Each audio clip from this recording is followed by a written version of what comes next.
عندي بعض الأسئلة. السؤال الأول: ما هو حال السلف الصالح رضي الله عنهم ورحمهم في استقبال هذا الشهر العظيم؟ كيف كان هديهم وكيف كان سمتهم ودلهم؟ الأمر الثاني معالي الشيخ: كيف يكون استعداد المسلم لاغتنام هذه الليالي التي هو الآن يعيشها وهذه الأيام؟ الاستعداد العلمي بمعرفة أحكام الصيام ومعرفة المفطرات ومعرفة أحكامه مهم، وبعض الناس يغفل عن هذه الأشياء فلا يتفقه في أمر الصيام، وأيضا لا يتفقه الفقه الواجب في أمر الصيام، فلو ينبه الشيخ حفظه الله على هذا الأمر. شكرا لكم. جزاك الله خير يا شكرا. حال السلف في هذه. بسم الله الرحمن الرحيم. وعليكم السلام ورحمة الله وبركاته، وبارك الله فيك وفيما نبهت عليه من هذين السؤالين العظيمين. السؤال الأول: حالة السلف في شهر رمضان. حالة السلف كما هو مدون في الكتب المروية بأسانيد الثقات عنهم أنهم كانوا يسألون الله عز وجل أن يبلغهم رمضان قبل أن يدخل، يسألون الله أن يبلغهم شهر رمضان لما يعلمونه فيه من الخير العظيم والنفع العميم. ثم إذا دخل رمضان يسألون الله أن يعينهم على العمل الصالح فيه.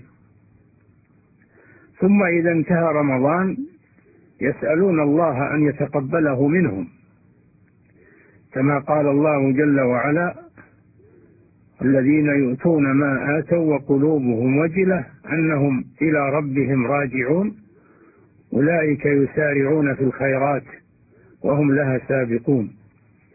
فكانوا يجتهدون في العمل ثم يصيبهم الهم بعد العمل هل يقبل أو لا يقبل، وذلك لعلمهم بعظمة الله عز وجل وعلمهم بأن الله لا يقبل إلا ما كان خالصا لوجهه وصوابا على سنة رسوله من الأعمال.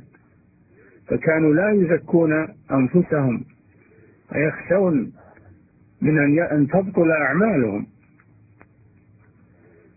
فهم لها أن تقبل أشد منهم تعبا في أدائها،